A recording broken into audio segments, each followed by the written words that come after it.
how did I manage to go from results like this to achieving results like this? Stick around because in this video I'm going to show you the exact changes I made in order to instantly improve my trading results. The first change I made was to stop forcing trades. When I first started my funded trading challenge, I'd tried to force trades that weren't there. So as you can see, I've included a snapshot of the graph from the 15-minute chart and the 1 hour charts. And as you can see, there's not really much going on at all. The graph is pretty much, the candles are going sideways. So when I first started, I'd try to force trades out of these sorts of scenarios. Once I stopped forcing trades, it influenced my trading in many positive ways. So for a start, I waited for my setup to actually present itself. I became much more confident about where I was entering trades, and I also became a lot more confident as to the reasons why I was entering particular trades at a particular time or point. The second change was the implementation of the Relative Strength Index. The RSI index is an indicator which provides an insight into either the buying or selling pressure of a certain asset.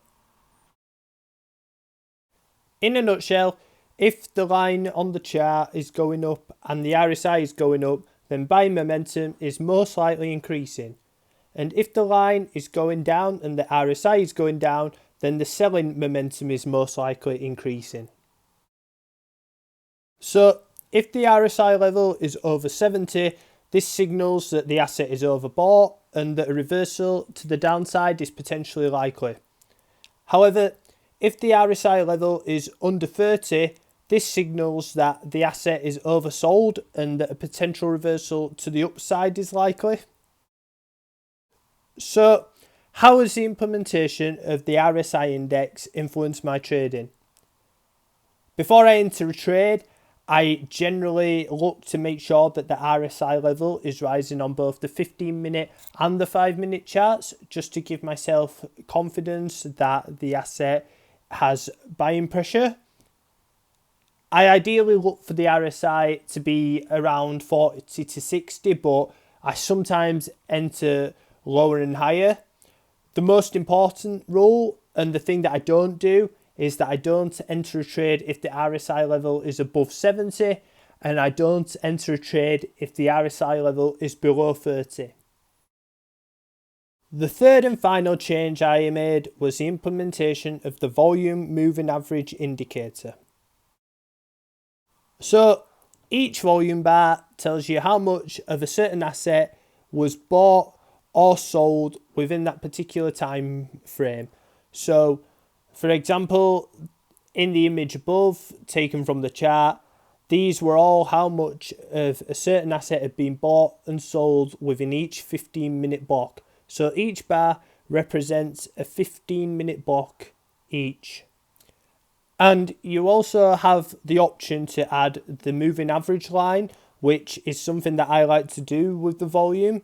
So you'll see in the screenshot above that the blue line is moving through the volume bars, and this blue line tells us the moving average, which allows us to compare if the current amount of the asset that's been bought or sold within that period lines up with the current average at that given time.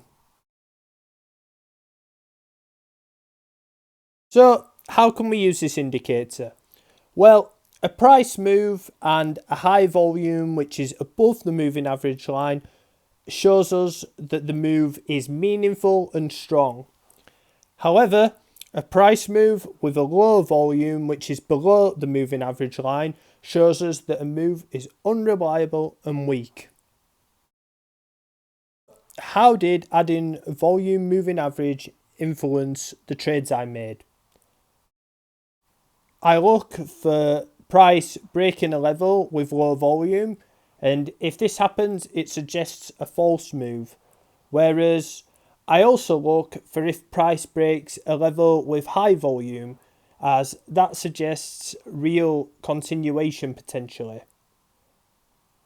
So ultimately, I like to enter a trade when the volume bar is just below level 2 or above the MA line. So there are the 3 changes that I made to instantly improve my trading. Thank you for watching, and if you enjoyed the content, be sure to like and subscribe as it greatly helps the channel, and turn the notification bell on so you don't miss any of my new uploads. Stay tuned for my future videos on my funded trading challenge, which is currently ongoing, and other general trading tips such as the ones from this video. Thank you, and see you next time.